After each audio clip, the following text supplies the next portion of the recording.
Hi, welcome to Bedtime Stories with Mrs. Ferris from Wood Library. Shall we get started with some stories, Bernard? I think we should. Now our first story, I didn't have space for it in my program for tomorrow, so we're going to read it tonight. It's called The Case of the Missing Donut. It's written by Alison McGhee and illustrated by Isabel Roxas. And this book is published by Dial Books. Donuts. How the sheriff loved them.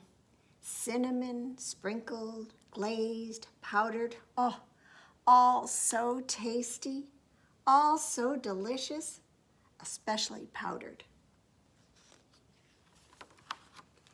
Now the sheriff and his deputy were working on a special assignment today. Their mission? To bring a dozen donuts safely home. Together, the sheriff and the deputy greatly admired one donut in particular. It was plump and powdery. And then the sheriff closed the lid. "Time to get these babies home," he said. Now, it was a big job. The sheriff had to walk with great care. Otherwise, the donuts might wiggle around in the box, and their sprinkles might fall off, and they might even get smushed. Who knew what might be going on inside the box right this very moment? I don't know if you can see it, but those donuts all have faces on them.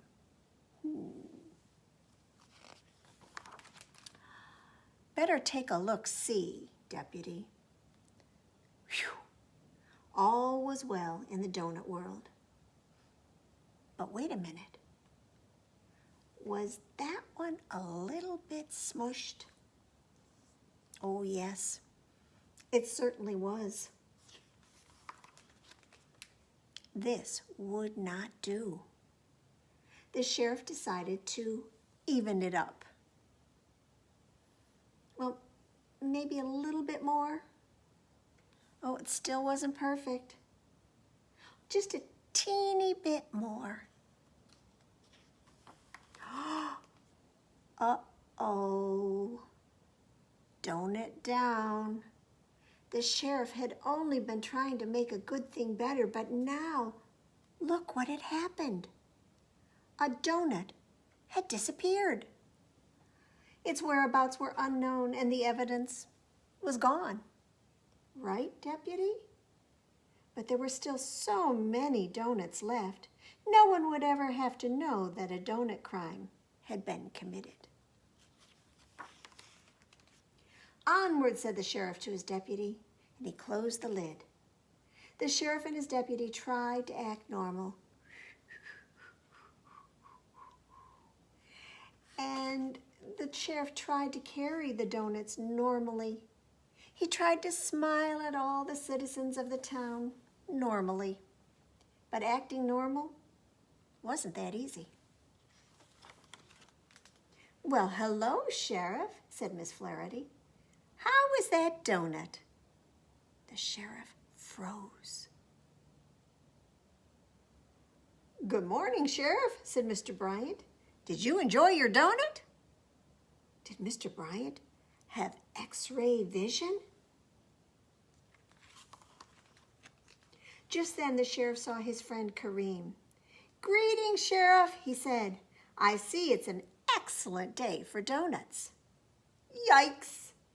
Was the sheriff living in a town of mind readers? Destination, home. And then in they went. "Well, look who's back," said the sheriff's dad. "How was your walk?" "Good." Was the sheriff's dad looking at him funny? "Did anything interesting happen?" said the sheriff's mom. "No." Was the sheriff's mom looking at him funny? Said the sheriff's dad to the sheriff's mom. "It looks as if we're missing one donut." "Oh, so we are," said the sheriff's mom.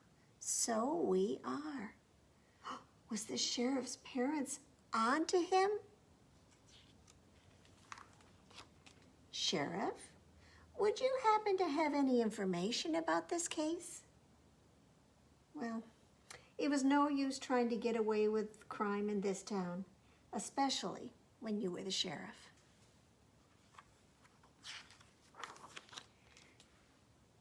Tell me the truth, said the sheriff. How did you know? Good question, said the sheriff's mom. Maybe the deputy can answer it, said the sheriff's dad. I don't know if you can see the sheriff's deputy down here with some sprinkles on his face. So the sheriff looked at the deputy, and the deputy looked at the sheriff. Do you see any telltale evidence?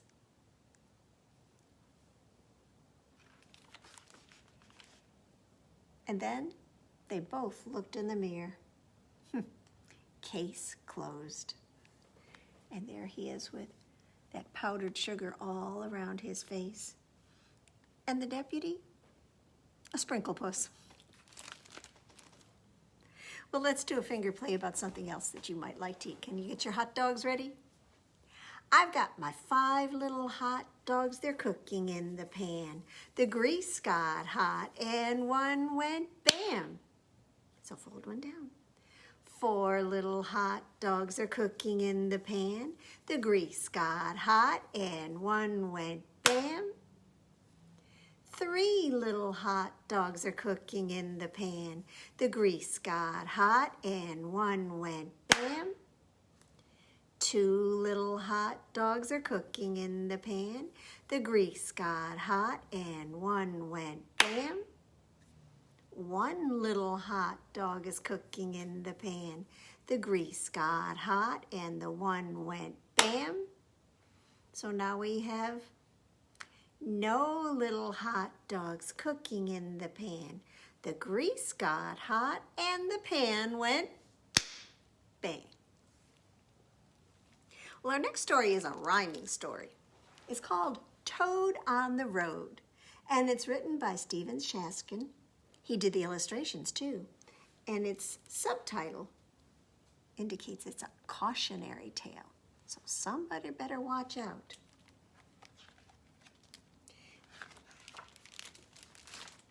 Can you think of who it might be?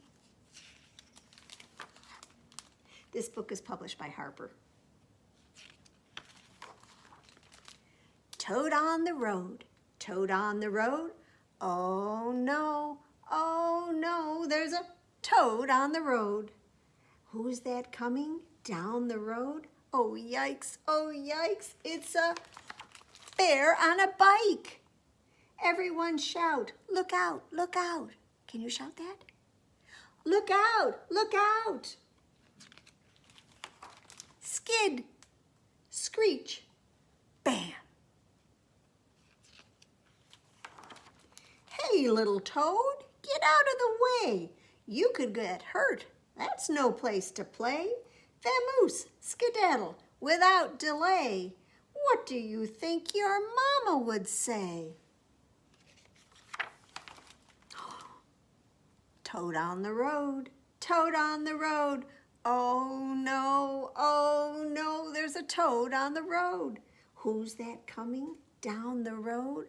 My stars, it's a croc in a car.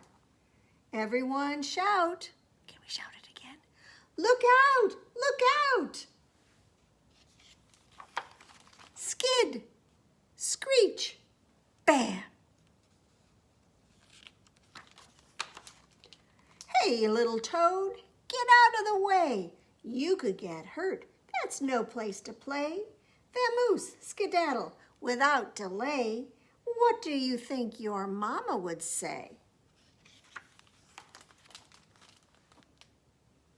Is he still there?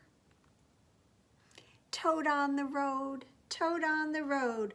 Oh no, there's a toad on the road. Who's that coming down the road? Oh man, that's a vole in a van. Everyone shout, look out, look out. Skid, screech, bam. Hey, little toad, get out of the way. You could get hurt. That's no place to play. Vamoose, skedaddle, without delay. What do you think your mama would say? Toad on the road, oh, toad on the road. Oh no, there's a toad on the road. And who's that coming down the road? Good luck, it's a toad in a truck. And what does she say? Hey, little love, get out of the way. You could get hurt, that's no place to play. Vamoose, skedaddle, without delay. And that is what your mama would say. And I think this probably isn't the first time that's happened, because she runs a towing business and she's got to take care of all those vehicles. The van and the car and the bike. Well, should we drive our car? Grab onto the steering wheel? Driving in my car, driving in my car, driving all the way to Minneapolis in my car. Red light, stop. What would happen if it was raining? Have to use your windshield wipers. Already? Swish, swish, swish, swish. Swish, swish, swish, swish. Swish, swish, swish, swish, swish, swish, swish, swish, swish, swish, swish, swish. Driving in my car, driving in my car, driving all the way to Minneapolis in my car. Red light, stop. What if you were trying to get someone's attention while you were driving in your car? You would use your horn, right? So let's get ready to beep our horn. Beep, beep, beep, beep. Beep, beep, beep, beep. Beep, beep, beep, beep, beep, beep, beep, beep, beep, beep, beep, beep. Swish, swish, swish, swish. Swish, swish, swish, swish. Swish, swish, swish, swish, swish, swish, swish, swish, swish, swish, swish, swish. Driving in my car, driving in my car, driving all the way to Minneapolis in my car. Red light, that means stop. What would happen if your car's muffler broke? What kind of sound would that make? It would go. So let's get it going. Can you get your muffler making its silly, silly noise? Here we go.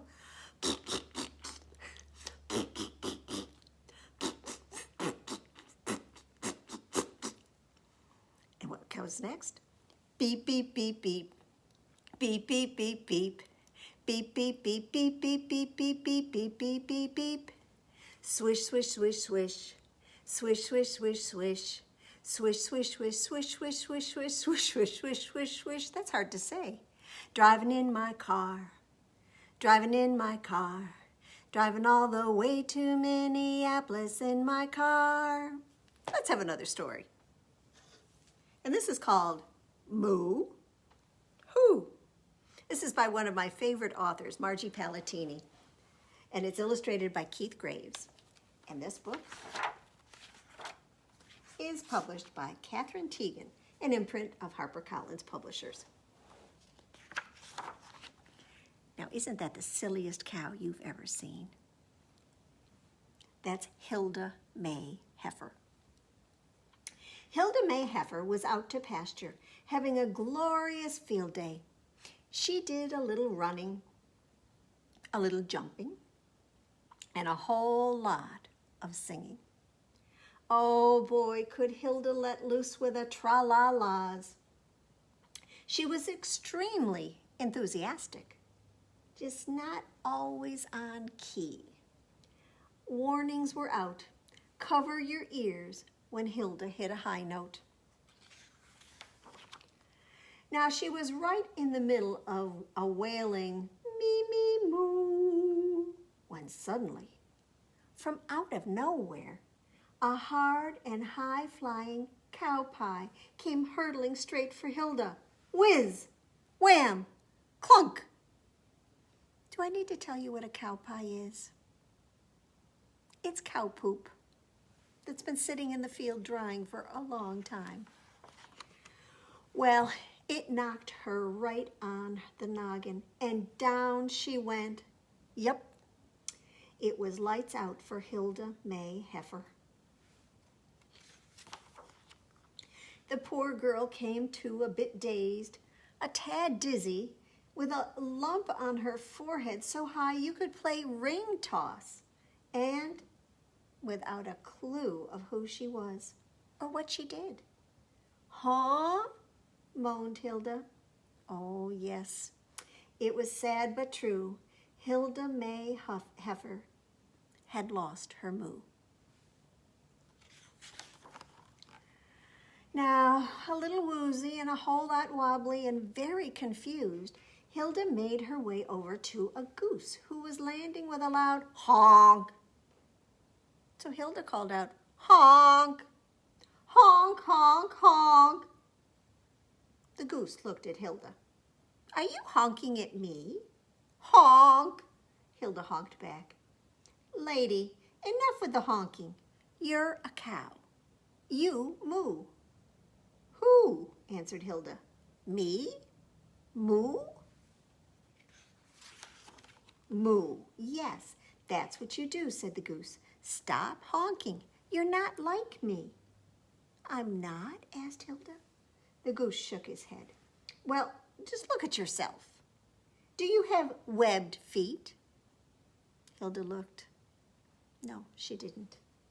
Do you have 2 wings? Hilda looked. No, she didn't. Do you fly to Canada every year? Hilda was quite certain that she had never flown to Canada, not even once. See, flapped the goose, you're no goose, you're a cow, and you moo. Hilda gave it a try. Moo? Me? Moo? Hilda was not convinced that mooing was the right thing she was supposed to be doing. That's when she heard some chicks cheeping and peeping with the mother hen. Peep, called Hilda. Peep, peep, peep. Hey, cried a chick, stop peeping at us. Yes, stop that peeping immediately, said the mother hen. You're no spring chicken, you're a cow. You moo. Who? Answered Hilda. Me? Moo? Moo, yes, that's what you do. You're not a chicken. I'm not, said Hilda. The chicken shook her head. Well, do you have feathers? Hilda looked. No, she didn't. Do you hunt and peck? No, Hilda did not do that either. Have you ever laid an egg before? No, Hilda was very sure she would have remembered doing that. There you have it, said the chicken. You're no chicken, you're a cow. You moo. So Hilda gave it another try. Moo? Me? Moo? Hilda was still not convinced that mooing was what she should be doing. And that's when she saw a pig taking a mud bath. He gave a loud squeal, snort, grunt, and oink. So Hilda did the same. Pardon me, madam, said the pig, but did you just oink at me? Oink, oink, oink, answered Hilda. My dear, said the pig, you're no swine. You're bovine. You moo. Who? Said Hilda. Me? Moo? Moo. Absolutely. That's what you do, said the pig. You're a cow, not a sow. I am, said Hilda. You're not ham, snorted the pig. Why, do you have a curly tail? Hilda looked. No, she didn't. And are you pink and portly? That means fat. Hilda looked. No, she wasn't. Are your relatives big boars? Hilda thought. Well, yes, maybe that did describe some members of her family. Trust me, the pig grunted.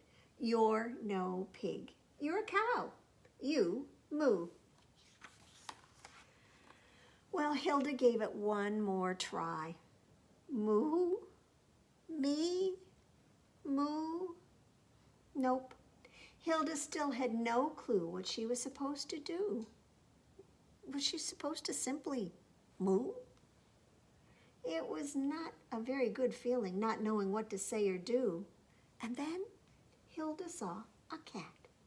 Mew, mew, mew, said the cat to Hilda. Hilda grinned with delight. Mew too? You mean me and you? Oh, heavens, no, said the cat. I mew, you moo. I do, said Hilda.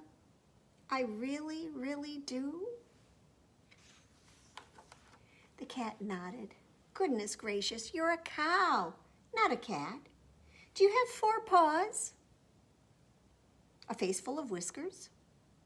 Do you hiss and scratch? Do you play with yarn? Have a yen for mice? Have you ever run up a tree? Ever coughed up a fur ball? Oh, Hilda had to admit that none of those described her, especially the part about the fur ball, which she thought sounded particularly disgusting. You are a cow, said the cat. It's true. And what you do is moo. Hilda looked puzzled. The goose honks, the chickens peep, the pig oinks, you mew, and I moo, moo, moo, moo? I think you've got it, said the cat. Not mew, mew, mew. Moo, moo, moo. Moo. Said Hilda thoughtfully. There was something about that last moo that felt awfully familiar. Moo, said Hilda again. You know, I think perhaps I do. And so she did. Hilda sang out with gusto. Me, me, moo, moo, moo, moo, moo, moo. Me, me, moo, me, moo, moo. Moo, moo, moo, moo, moo, moo, moo, moo. Hilda grinned. Who knew? I'm a cow, and how? And that's how Hilda May Heifer got back her moo. Everyone else got earplugs. That's just silly, isn't it?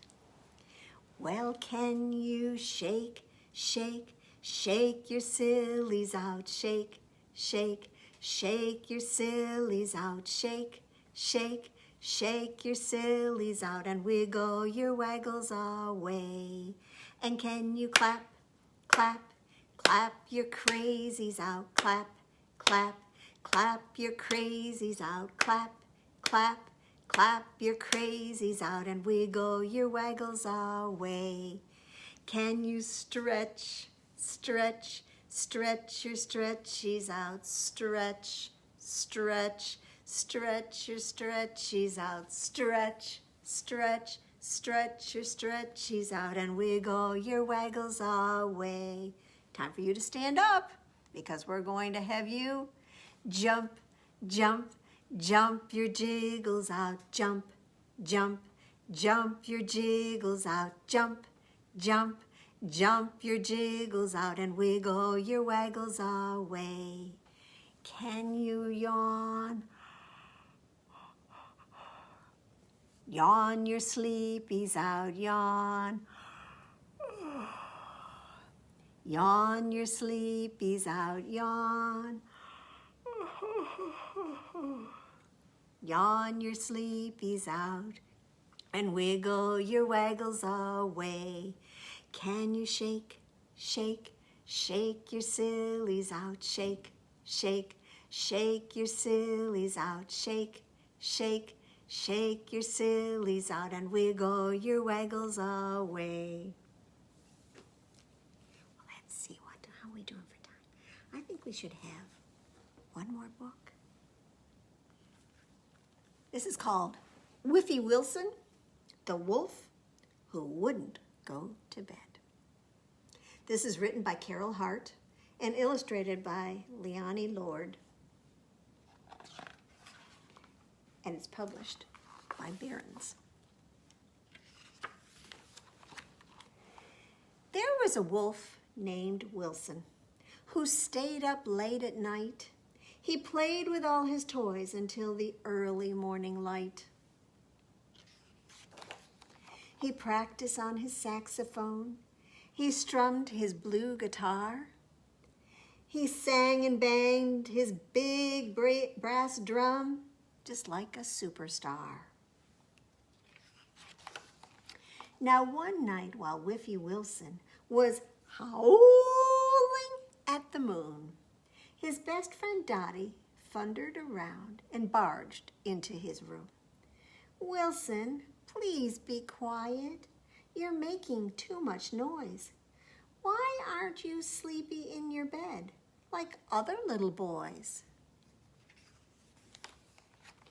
"Big boys like me don't ever sleep," the defiant wolf cub said. "I've got important jobs to do. I can't waste time in bed. I need to line up all my cars and learn some magic tricks. I have to build a giant fort and stack up all these bricks." Well, Dottie made her friend sit down. "Oh, Wilson, don't you know? We need to sleep all through the night to help our bodies grow. Sleeping keeps us healthy. It makes us strong and clever." "Well, I'm not tired," Wilson yawned. "I'll stay awake forever."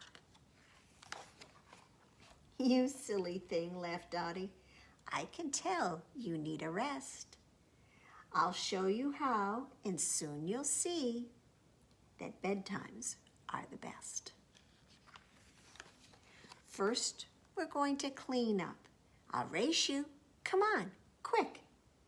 I won, cried Wilson as he grabbed the final brick. Next, we'll have a bedtime feast with toast and milk and honey. Wilson wolfed it down and grinned. "Thanks, Dottie. That was yummy." They made a cozy bedtime den, and then Wilson took a bath. He made a beard of bubbles. "Hey, look at me," he laughed. Dottie helped him brush his teeth until they shined and gleamed. She dressed him in pajamas. "They're so cozy," Wilson beamed. Dottie gave her friend a hug. "It's story time," she said. "So go and find your teddy bear and then hop straight into your bed." They read tales of pirates and a book about a knight. They found out how to train a dog and how to fly a kite. Soon Wilson's eyes were drooping and Dottie kept on yawning. "Time to snuggle up," she said. "I'll see you in the morning." Then Dottie switched off the light off and she tucked the covers tight. She turned the glowing night light on and kissed her friend good night. "This bedtime has been fun," he smiled, "and not the least bit boring." Then Whiffy Wilson closed his eyes and very soon was snoring. He dreamed he was an astronaut cruising through the stars. He met a group of aliens, all driving hover cars. They had an astro picnic on a planet far away, and then zoom went Wilson's rocket around and around the Milky Way. Next morning, Whiffy Wilson woke and tumbled out of bed. "I must thank Dottie right away. Last night was great," he said. Dottie opened up her door and rubbed her sleepy eyes. "Good morning," whispered Wilson. "I've brought you a surprise. I had a lovely bedtime, and I slept the whole night through. So I made a wolf-sized breakfast treat, especially for you." And that's the end. Well, I'm pretty sure before we have our flannel board, we better get out our bubble gum. So reach in your pocket. And if what you're wearing doesn't have a pocket, just pretend there's a pocket there and pull out a pretend piece of bubble gum. Then unwrap it, throw the wrapper in the trash, and pop the gum in your mouth. We're going to chew it up until it's all soft and squishy, and then we'll do something a little bit disgusting with it. You ready? Let's go.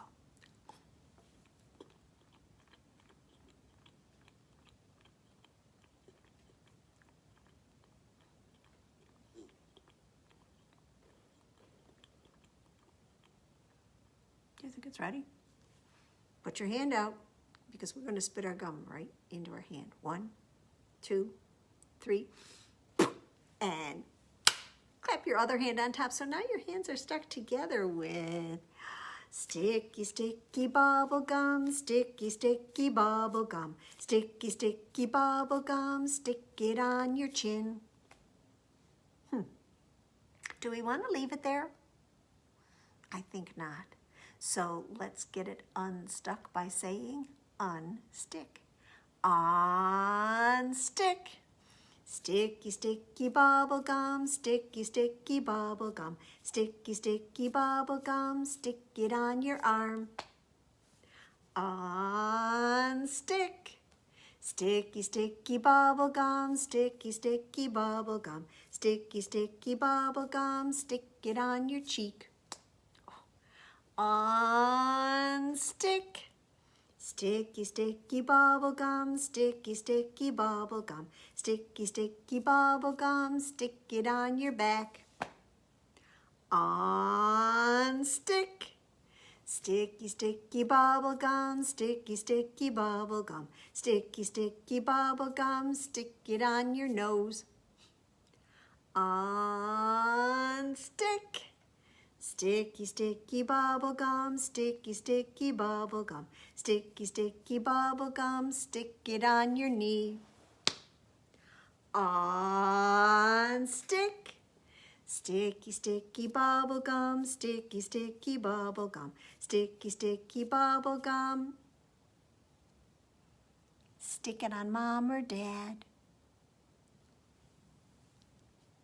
Did you do it? Unstick. Sticky, sticky bubble gum, sticky, sticky bubble gum, sticky, sticky bubble gum. It's time to throw it in the trash. Choo. I decided not to put it on my foot tonight. All right, let's get our flannel board up here.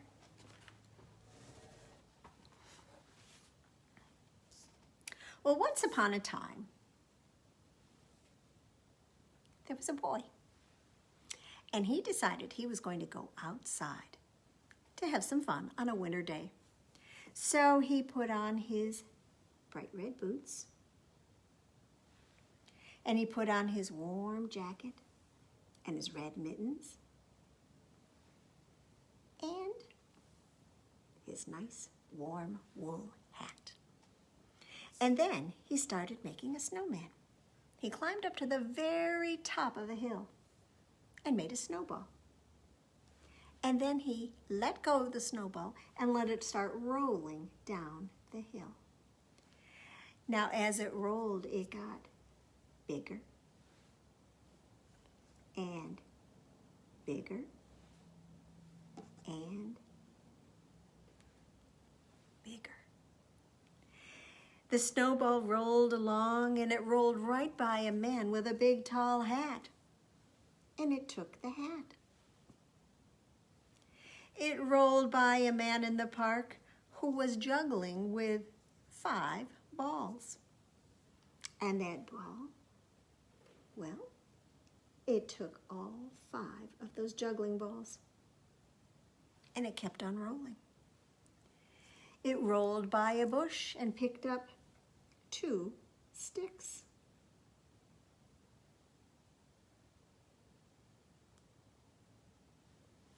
It rolled right past a rabbit eating a carrot, and next thing you knew, that carrot was stuck in the snowball. It rolled by a little girl who was wearing a bright red scarf, and it gathered up the scarf. And then, when it got to the bottom of the hill, it ran into a rock and broke into pieces.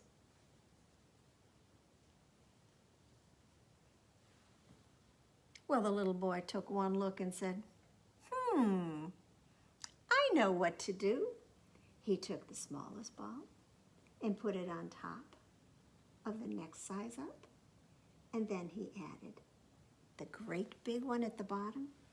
He took that hat and put it right up on top.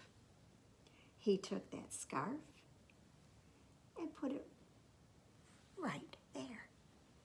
He took that orange carrot and used it for a nose. He took 2 of those black balls and added them for eyes. He took the other 3 and put them just like buttons going down the front of him. And those sticks made perfect arms. And that's how that little boy, well, got to make the biggest, best rollaway snowman. All right, well, I think, let's see, what did I do with my book? Did I forget my Sandra Boynton book again? I don't know why I keep doing that, because it's right over there.